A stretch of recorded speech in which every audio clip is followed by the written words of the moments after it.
इस वीडियो में मैंने एक इम्पोर्टेंट कंसेप्ट है सेंट्रोइड। कौन सा चैप्टर की है? इंट्रोडक्शन टू 3D और क्लास 11th का चैप्टर है। तो बेसिकली मैं करने क्या वाला हूँ, सबसे पहले मैं बात करूंगा भाई ये सेंट्रोइड का फार्मूला क्या होता है। लेकिन सेंट्रोइड के फार्मूले से पहले थोड़ा रिकैप कर देता हूँ कि भाई ये सेक्शन फार्मूला क्या होता है। और सेक्शन से पहले मुझे ये भी बताना पड़ेगा कि भाई डिस्टेंस फार्मूला जो आपने पढ़ा है ना, उसका फार्मूला एक बार मैं आपको बताऊंगा। और इस वीडियो के एंड में मैंने मिसलिनियस क्वेश्चंस लिए हैं, उस कौन सी बुक के? एनसीईआरटी बुक के, उसके सॉल्यूशन प्रोवाइड करें। चलिए सबसे पहले रिकैप कराता हूं आपको कि आपको आना क्या चाहिए इस चैप्टर, इस एक्सरसाइज को शुरू करने से पहले। पहला आना चाहिए भाई डिस्टेंस फार्मूला।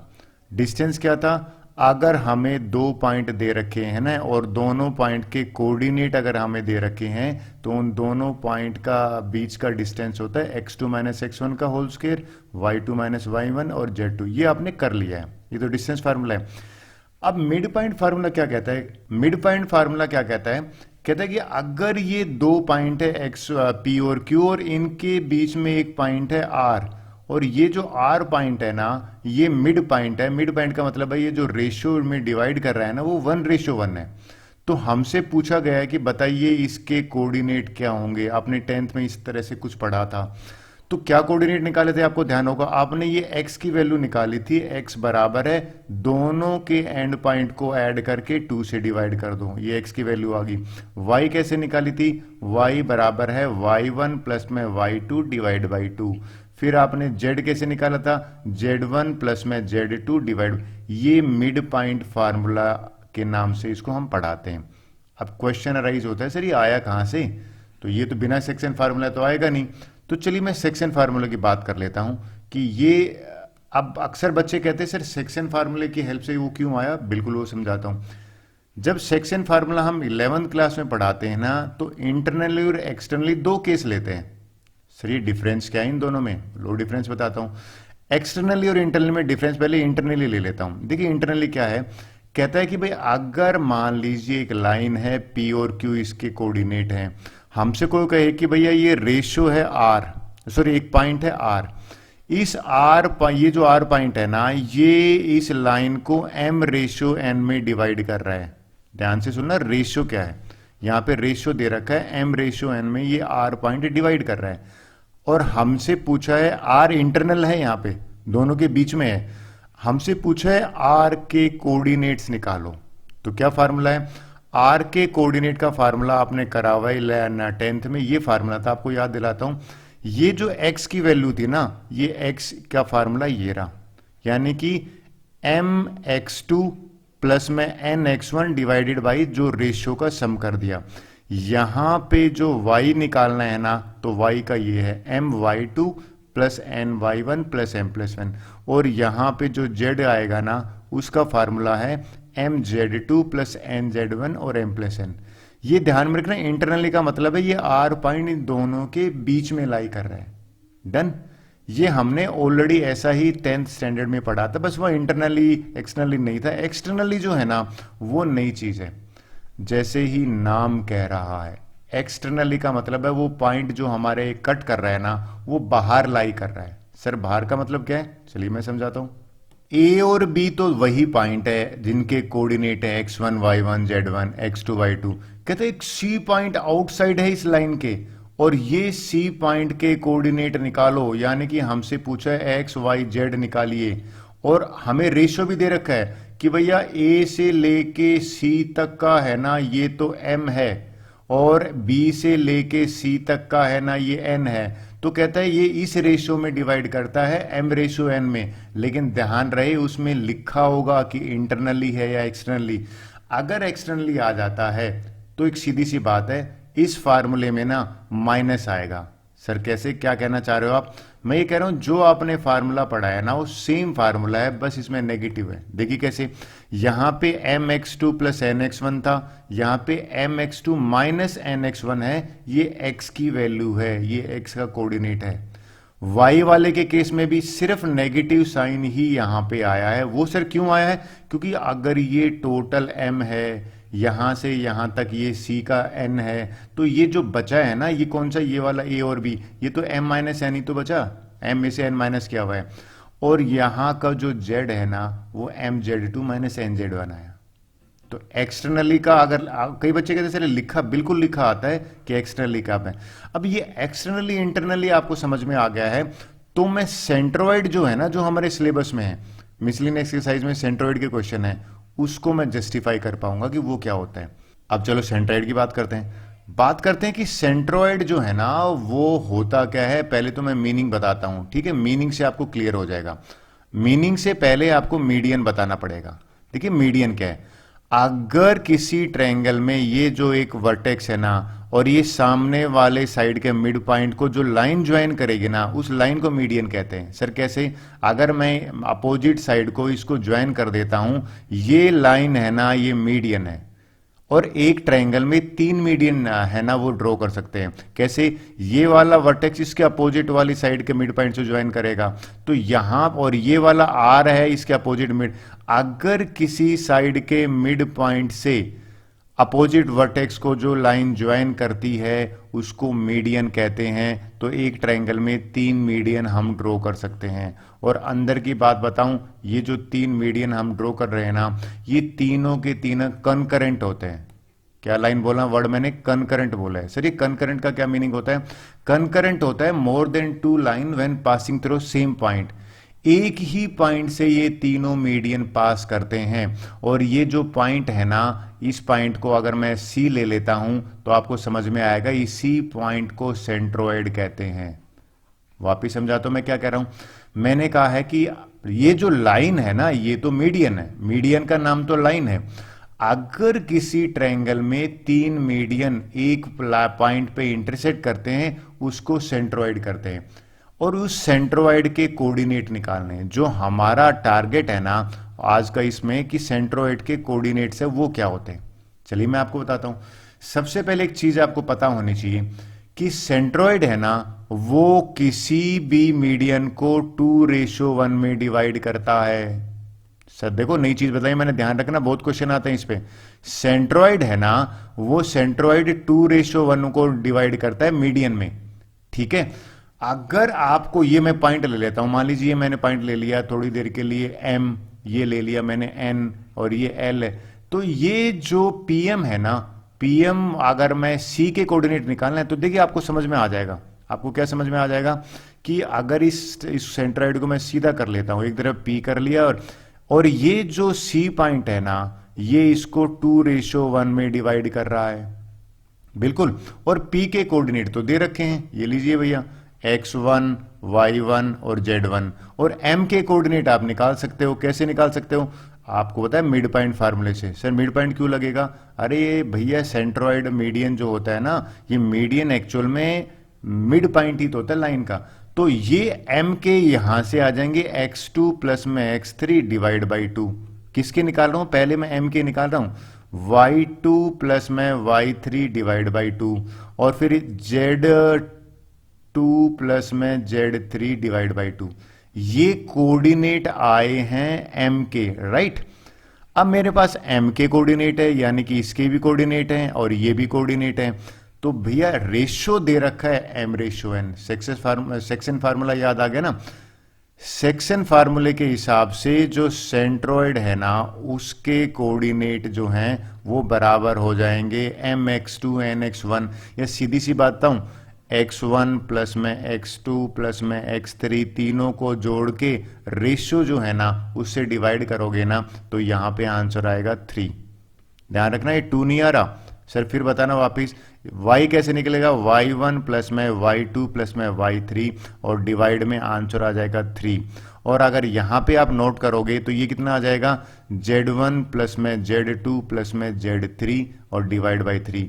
ये सेंट्रोइड के कोऑर्डिनेट हैं जो मैं एक्सरसाइज में यूज करने वाला हूं। आप इसको डिराइव करके भी लिख सकते हो। डन। चलिए अगर आपको समझ में आ गया है तो बात करते हैं नेक्स्ट। सबसे पहले एक्सरसाइज के क्वेश्चन आंसर ले लेते हैं। So let me start exercise questions. Question 1 कर लेते हैं। देखिए क्या क्वेश्चन है। कहता है भाई एक पैरेललोग्राम है, उस पैरेललोग्राम के 3 वर्टेक्स दे रखे हैं। देखो मैंने सीक्वेंस लिए यहां से, सीक्वेंस में कर रहा हूं ए बी सी, राइट। या तो क्लॉकवाइज लिखो या एंटी क्लॉकवाइज। कहता है भैया 4th वर्टेक्स निकालो। जो निकालना है ना उसको मैंने एक्स वाई जेड ले लिया। अब देखिए डिस्टेंस फार्मूला अगर लगाने बैठ गए तो यहाँ गड़बड़ हो जाएगी। कई बच्चे कहते सर ये डिस्टेंस है इसके बराबर कर देंगे, मैंने कहा भाई एक्स वाई जेड नहीं निकलेगा उससे। फिर आप बोलोगे सर क्यों नहीं निकलेगा? अब दिक्कत इसमें यह आएगी कि डिस्टेंस बराबर करने पे एलिमिनेट नहीं होगा। तो फिर बात आती सर क्या करें? एक प्रॉपर्टी होती है कि पैरेललोग्राम के डायगोनल है ना वो बाइसेक्ट करते हैं। सर क्या कहना चाह रहे हो आप? मैं ये कहना चाह रहा हूं कि ये जो पॉइंट है ना, इस पॉइंट को मैंने ओ ले लिया, ओ ए सी का भी मिड पॉइंट है और बी डी का भी मिड पॉइंट है। बात समझ में आई? यानी कि मैं करने क्या वाला हूं, मैं पहले ना ये जो पॉइंट दे रखे ना ए सी का मिड पॉइंट निकाल लूंगा मिड पॉइंट फार्मूले से, ठीक है जी। और मिड पॉइंट फार्मूला मिल गया, उसके बाद मैं क्या करूंगा, बी डी का निकालूंगा और दोनों को इक्वेट कर दूंगा, ठीक है। चलिए सबसे पहले मैं निकालता हूं एसी का mid point formula I hope सबको पता है। फार्मूला क्या है कि भैया x1 x2 यानी कि 3 और -1 को ऐड किया 2 से डिवाइड किया। फार्मूला अगर आप भूल गए हो तो बताता हूं, ऐसा था x1 x2 divide by 2 y1 y2 y1 plus y2 divide by 2 z। ये फार्मूला मैं यूज कर रहा हूं और ये फार्मूला लगा के मैंने ये निकाला तो मिड पॉइंट आ गया, यानी कि ए के कोऑर्डिनेट आ गया 102, ठीक है। अब ये वाला जो मिड पॉइंट है देखा जाए तो इसका भी मिड पॉइंट होना चाहिए बीडी का भी। तो मैंने बीडी का मिड पॉइंट निकाला 1 प्लस में एक्स डिवाइड बाई 2। ये लीजिए मैंने इसका निकाल दिया 1 प्लस में एक्स डिवाइड बाई 2। अब ये दोनों के और y का क्या निकाला, y और प्लस में 2 डिवाइड बाई 2। अगर ये सेम है कोइंसाइड करेंगे दोनों का तो ये यानी कि ये वाली चीज 1 के बराबर होनी चाहिए, ये वाली चीज 0 के बराबर होनी चाहिए। ये भाई कोइंसाइड करते हैं ना दोनों का मिड पॉइंट। तो A C and B D have same mid point, यानी कि दोनों का सेम मिड पॉइंट है। और रीजनिंग क्या दोगे, क्योंकि भैया उसके जो डायगोनल होते हैं ना वो बाइसेक्ट करते हैं। तो देखिए x प्लस 1 जो है अपॉन 2 ये 1 के बराबर है, तो x यहां से आया 2 माइनस में 1, x की वैल्यू 1 आ गई, ठीक है। चलिए y निकालते हैं। y को अगर हम लेंगे y प्लस 2 अपॉन 2 को 0 के बराबर रखा तो 2 तो 0 वहां चला जाएगा, तो y की वैल्यू -2 आ जाएगी, क्योंकि ये वाला 2 है ना वहां जाके 0 बन गया।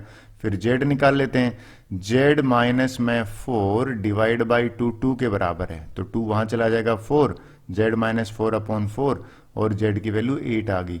तो अगर ये तीनों यानी कि हमारा फोर्थ वर्टेक्स आ जाएगा 1, -2, 8। Done. So this is our answer. चलिए नेक्स्ट क्वेश्चन देखते हैं। सेकेंड क्वेश्चन देखिए भैया, कहता है find the length of median of a triangle. 3 vertex दे रखे हैं, अगर आप भूल गए हो तो याद दिलाता हूं, मीडियन एक लाइन को कहते हैं किसको, जो अपोजिट वर्टेक्स है ना उस अपोजिट साइड के मिड पॉइंट को ज्वाइन करता है ना, इस डॉटेड लाइन को मीडियन कहते हैं। और इसने तीनों मीडियन पूछा है, ठीक है भैया तीनों को ज्वाइन कर देते हैं, यानी कि एपी निकालना है और बी क्यू निकालना है और अगर आप देखो सी आर निकालना है। मुझे यहां पे 3 मिड पॉइंट है, तो मिड पॉइंट निकालने का तरीका तो पता है। फिर लेंथ पूछा है तो लेंथ तो डिस्टेंस फार्मूले से निकाल लेंगे।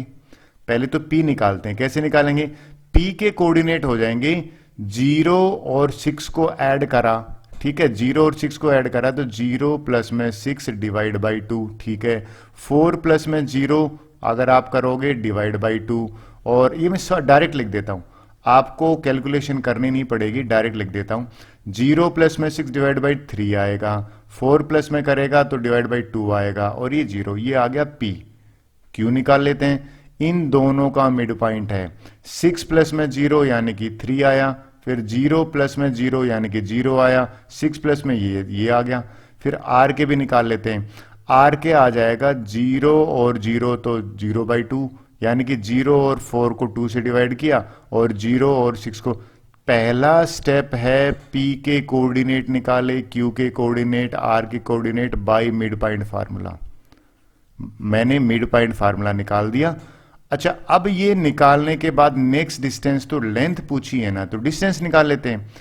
पहला स्टेप है इसकी लेंथ निकाल लेते हैं। ये लीजिए मैंने इसकी लेंथ निकाली, डिस्टेंस फार्मूला पुट कर दिया। सर कैसे निकाली आपने, भैया 3 माइनस में 0 होल स्क्वायर करा, 2 माइनस में 0 होल स्क्वायर, इनको सिंप्लीफाई किया 49 आया, तो 7 होता है 49 का स्क्वायर रूट। फिर चलिए दूसरा लेते हैं, बी क्यू की लेंथ निकालते हैं। डिस्टेंस फार्मूले से बी क्यू की लेंथ निकाली, ये √34 आया।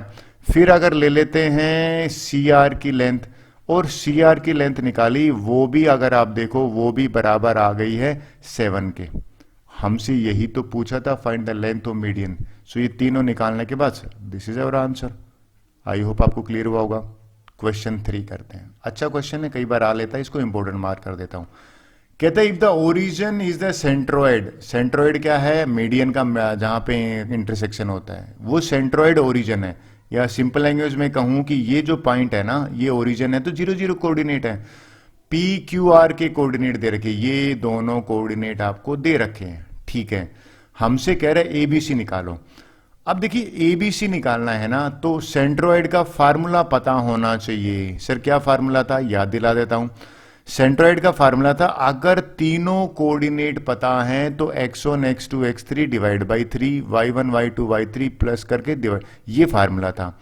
तो मैं तीनों को यानी कि 2a माइनस का 4 और 8 इनको ऐड करके 0 के बराबर रख दूंगा x कोऑर्डिनेट के, तो उससे मेरा a निकल आएगा। चलिए कैसे करते हैं, देखिए मैंने कैसे करा है। ए बी सी तीनों को सोल्व करके बताया मैंने। पहले मैंने x1 की जगह पे रखा y, x2 x3, 3 को वहां 0 के बराबर क्यों रखा है, क्योंकि दे रखा है सेंट्रोइड ओरिजिन है, तो ये तो 0 हो जाएगा।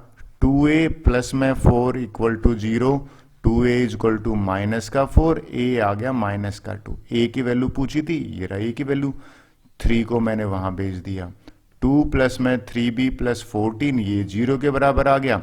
3b इक्वल टू माइनस का 16, b की वैल्यू मेरी आ गई -16/3, ये b की वैल्यू आ गई। c देखते हैं, 3 को वहां भेज देंगे तो यहां पे बचा माइनस का 4 plus 2c equal to 0, 2c equal to 4 और c की वैल्यू 2। यही तो पूछा था। आई होप आपको क्लियर हुआ होगा। एबीसी हमारा तीनों आ गए। चलिए इस वीडियो का और एक्सरसाइज का लास्ट क्वेश्चन देख लेते हैं। कहता है कि भाई ए और बी पॉइंट्स दे रखे हैं, ठीक है। नेक्स्ट क्या करना है, के कांस्टेंट है। कहता है कि फाइंड द इक्वेशन, जब भी निकालने को कहे तो एक्स और वाई में पूछ रहा है कुल मिला के। हमें इन दोनों का सम दे रखा है, ठीक है। तो ये दोनों का सम निकाल के अगर मैं स्क्वायर करके सम निकाल दूं तो इक्वेट कर देता हूं। यानी कि डिस्टेंस फार्मूले से पहले पी ए निकालता हूं, फिर पी बी निकाल के ऐड कर दूं और के बराबर रखता हूं। तो करने क्या वाला हूं, सबसे पहला काम है ये मैंने दोनों का डिस्टेंस निकाल के इक्वेट करा है। भैया पी ए जो है डिस्टेंस, सर वो रूट कहां चला गया, एक्चुअल में स्क्वायर है ना, तो वो रूट हट गया है, तो ये तो है पी ए स्क्वायर और ये है पी बी स्क्वायर और ये के स्क्वायर के बराबर। वैल्यू सब्स्टिट्यूट करिए। आइडेंटिटी से ओपन करता हूं। जैसे ही मैंने आइडेंटिटी से ओपन करा तो देखिए a माइनस बी की आइडेंटिटी लगाई, a square b square minus 2ab, y की लगाई वाई स्क्वायर बी स्क्वायर। अब मैंने तीनों आइडेंटिटी को ओपन करा। सिमिलरली इस वाले केस में भी तीनों आइडेंटिटी को ओपन करा। आइडेंटिटी को ओपन करने के बाद सिर्फ और सिर्फ बचा क्या है, लाइक टर्म को ऐड कर लो और सब्ट्रैक्ट कर लो। चलिए वो कर देता हूं। भाई एक्स स्क्वायर और एक्स स्क्वायर 2 बार है ना, तो 2 टाइम एक्स स्क्वायर आ गया। वाई स्क्वायर और वाई स्क्वायर 2 टाइम है, 2y स्क्वायर आ गया, 2z स्क्वायर आ गया। जो कांस्टेंट नंबर है ना उनका सम 109 है, तो सबसे पहले 109 को वहां लेके गया। ये अगर आप ध्यान दें तो इसमें 2 कॉमन आ रहा है, 2 मैंने कॉमन ले लिया और 2 को ट्रांसपोज। अगर आपकी भी ये इक्वेशन आती है ना, then your answer is correct. I hope आपको क्लियर होगा। With this our video is over. Thank you very much.